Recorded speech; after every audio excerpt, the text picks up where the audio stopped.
I mean, you know. I mean, I think I was certainly one of the very few men who I knew, maybe the only one, who had any sympathy for the tempestuous Mrs. Bobbitt. Because if you recall the first statement that she made, basically a poor woman, fairly uneducated, an immigrant to this country, not very powerful, not very well plugged in, not very well connected, very unhappy and lonely. First statement she makes to the police about the organ which she'd separated from Mr. Bobbitt was that while it was attached to him, it had been pretty much no good to her. That, as she put it, he always finishes first and never cares about me. Never waits. In other words, it wasn't that she felt threatened or menaced by this said organ, or cudgeled or brutalized by it, but sort of let down by it, disappointed by it. I thought more men should have paid more attention to that. But you're not exonerating her. The way that, no, I mean, obviously she was, in every sense, a pathetic and probably quite a nasty woman, it seems to me, but as much to be pitied as anything else. The only way that you can't get any sense out of this discussion is if you assume that, that she was wrong to say that. In other words, that women are asexual, which is the assumption made, it seems to me, in a lot of the date rape literature and a lot of the Catherine MacKinnon and Andrea Dworkin type commentary, that women are basically not sexed, and that... They don't say that. No, this is where the reason why a lot of men are being sort of driven to the right, so to speak, the sexual right, is because they sort of know that's not true. Is the sexual right... I mean, where is the sexual right? I mean, is it... Men hating women and thinking that they all plan to cut their things off. Or the attacks on feminism and all of that, is that where men are treated to the right? And the fear and the boring, endless sort of Rush Limbaugh type joking about it that's catching on, is that men sort of know that that's not true and that it's hypocritical. And they know that women would, or they ought to know, I would like to argue anyway, that women would be the losers if the chaperone came back on campus and for teenagers. That's something that is a sexual assault epidemic, and how do we acknowledge that, fight it, and claim that women are sexual agents, sexually curious, can be sexually objectifying, that we are not saints, nor should we have to be. Look, just before we leave this Antioch thing, because I was as surprised as you were too, to read on the front of the New York Times the words, "May I put my finger in?" I never expected to read that on the front of the good old grey Times. And I noticed that it followed instantly. It was stage 4 after "May I remove your bustier?" No doubt they call it in Antioch. I don't know what it is. Anyhow, I thought to myself, there are at least 3 things wrong with this.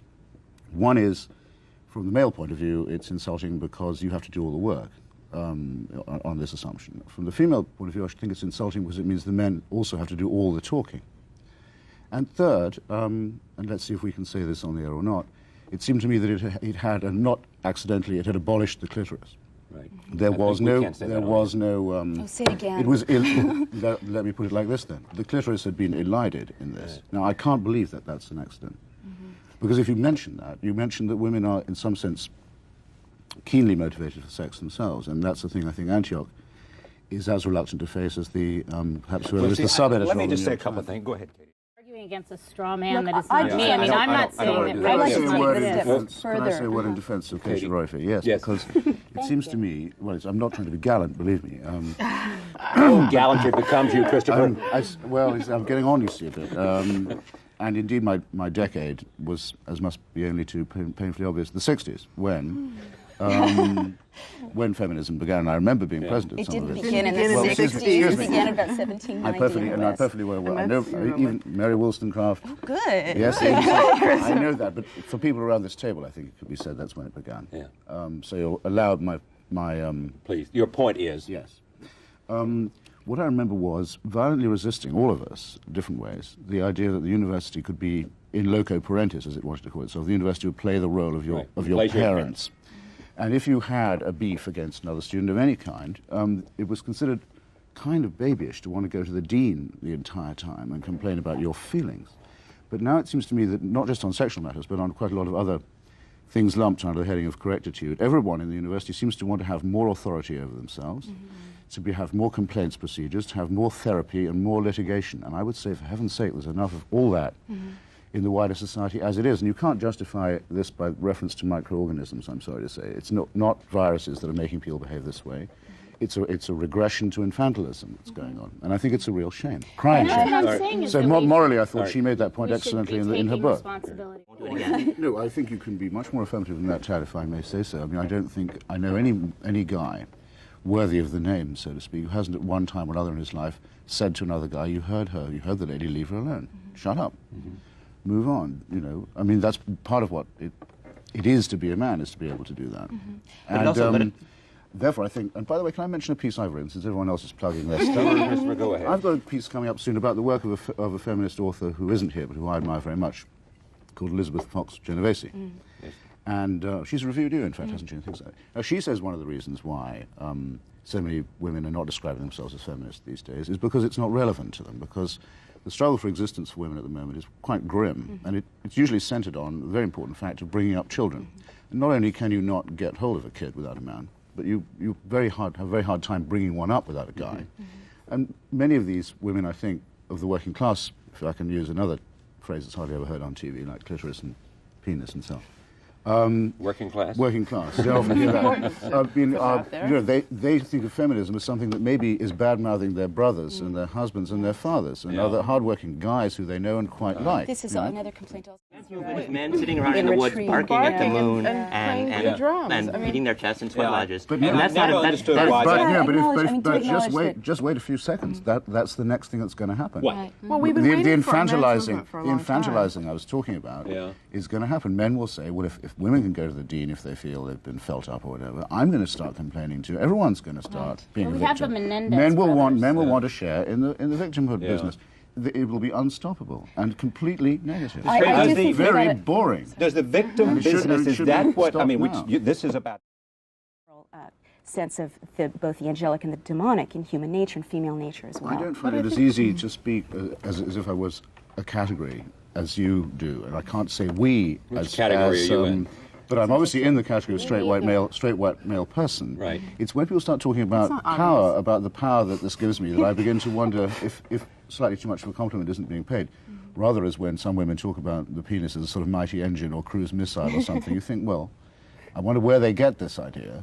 But I do think there is, and the reason why I will speak for what I think many male, straight, white types do fear, is that there must be some relationship between this empowerment talk that they keep hearing and potency. There's got to be some hidden subliminal connection, some latent connection. There's got to be, they think. So they back off a bit. So as women began to say, someone said that this whole thing has two parts. One, women are saying, I'm going to enjoy sex, and I'm going to enjoy sex on my own terms, and I'm going to make demands. And you're saying when that takes place, therefore, it affects, it goes to the heart of male performance and male potency and those kinds of things. issues. The temptation is then going to be that of self-pity. You'll say, well, actually, I'm not all that powerful, and sometimes I don't feel all that potent. Right. And the male organ, for heaven's sake, is actually rather capricious, vulnerable,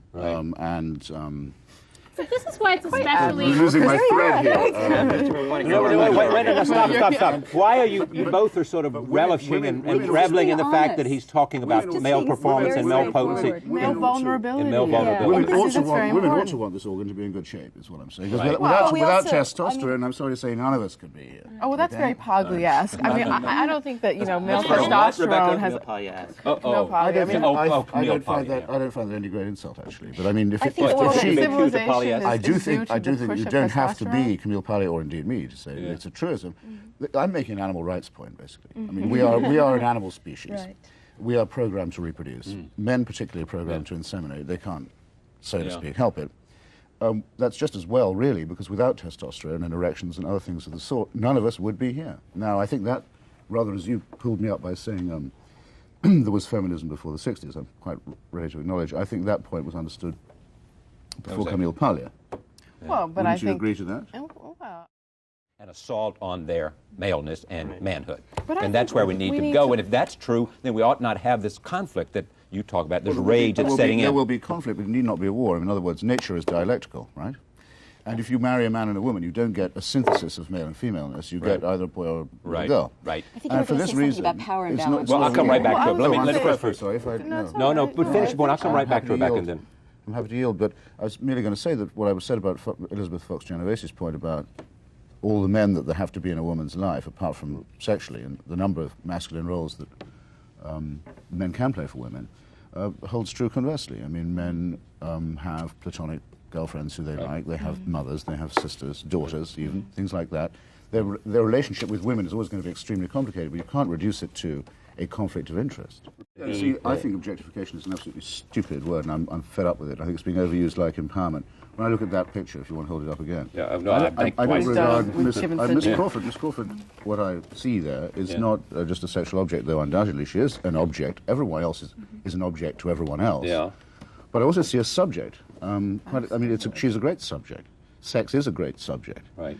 Women are, in male conversation, a tremendous subject. I'm told the same is true the other way around. And yeah, well, it's subjectification. In other words, if people talk a bit less about themselves and how the personal is political, and the whole area of contestation is all to do with their own psyche and their own needs and dreads and feelings, and a bit more about society and others, I think we might get on a lot better. Such a hard conflict to do for most of us. It depends on how much trust. My God, I sound old-fashioned. I mean, and crusty too. But just like there used to be an argument, among feminists, about can it be true that the story of O was written by a woman? You must have all had this argument at some point and read it. And so I think it's very clear it was written by a woman. But I think it was written by a woman with men in mind. Some women will admit, we might even ask you, since we're letting it all hang out, to having rape fantasies that aren't completely pleasureless. But that's up to them. It doesn't mean that. Getting into murky waters I know we are. It doesn't mean, but they're entitled to do that. It may be pleasurable sometimes to imagine being ravished. Well, no, but it's also true that doesn't mean that anyone has the right to jump out while you're trying to get the groceries home and manhandle you. But do know that part of the reason women have those fantasies is that Hollywood puts a glamorized, sexy rape in 1 movie out of 8. So little girls grow up not seeing images of female desire. I've met women who don't much go to the movies. Yeah, you think it's just natural? I don't know, but I have been told by women who trust me, in other words. Yeah. Okay, that they do have such. Yeah, but these are not organic. And I think it would be insulting for me to say, "Oh, I see, you have those fantasies. You've been watching too many movies." That would be an incredible thing. That would be a very poor reward for a woman revealing her intimate thoughts to you, wouldn't it? I think what's more interesting is accuse her of being a cretin. I just think it's obvious. Absolutely. Yeah. I'm not a fan of either Clinton, but since we're on the subject, it's You're not good a fan of either Clinton. Either Clinton, Eastwood, or Clinton. Hillary or Bill. Okay. But there is an attractive story about how they met, which is told by her. Well, they're in the library, law library, I believe, and she gets up and walks over to this guy, Bill, as it happens, and says, "If you're going to keep looking at me like that, it's time you knew my name." Go, Hillary. Go, girl. No, that is a story about her that I've heard that I like. Right, I do too. Now, Sexy.